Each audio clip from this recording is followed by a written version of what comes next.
2026 সালেও আপনি দেখতে পারবেন মাইকেল জ্যাকসনকে।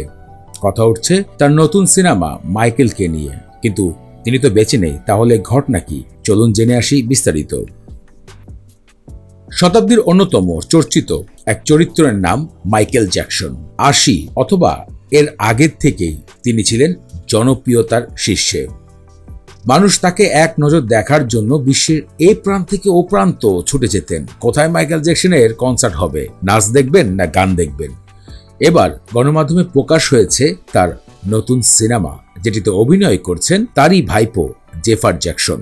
সম্প্রতি 1 মিনিট 26 সেকেন্ডের টিজার গণমাধ্যমে প্রকাশ হয়েছে।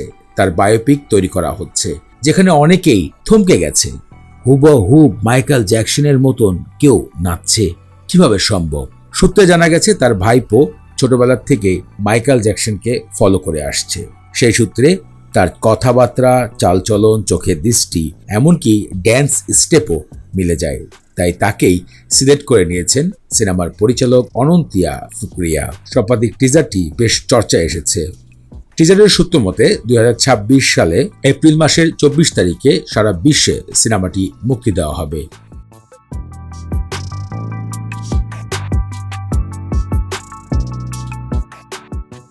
সিনেমার বাজেট নিয়ে গণমাধ্যমে জানা গেছে 155 মিলিয়ন ইউএসডি ডলার খরচ হয়েছে সিনেমাটি তৈরি করতে।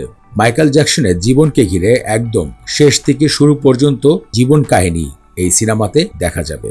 ফ্রেন্ডস, আপনি কি দেখার অপেক্ষায় রয়েছেন মাইকেল জ্যাকসনের বায়োপিক? আপনার মূল্যবান মতামত ভিডিওতে কমেন্ট করে জানাবেন। আমাদের ইউটিউব চ্যানেল নতুন হয়ে থাকলে দেশ বিদেশের নানা ধরনের সিনেমা আপডেট জানার জন্য আমাদের ইউটিউব চ্যানেলটি সাবস্ক্রাইব করুন, শেয়ার করুন আপনার পরিচিত বন্ধু বান্ধবের সাথে।